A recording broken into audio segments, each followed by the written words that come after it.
前两天呢，有粉丝私信我，问我要柠檬大虾的做法，那今天蓝妹儿就给你安排起来。首先，我们用水把大虾清洗干净，摘掉虾头，连同虾线一并摘除。注意哦，摘掉虾头的时候一定要小心手，避免刺到。放入盘中备用。香菜洗干净，切成小段。青线椒切成小圈，放入香菜碗当中。柠檬一部分切片，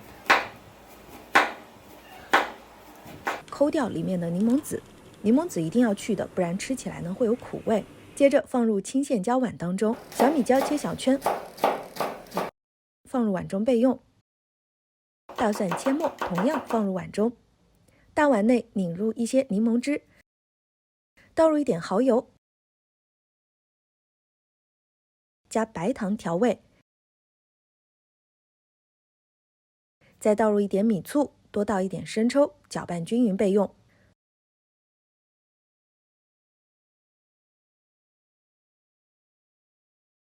锅内倒水，放入葱节和姜片，将处理好的虾尾冷水下锅焯水。等锅内的水烧开，虾的颜色变成了红色，就捞出虾，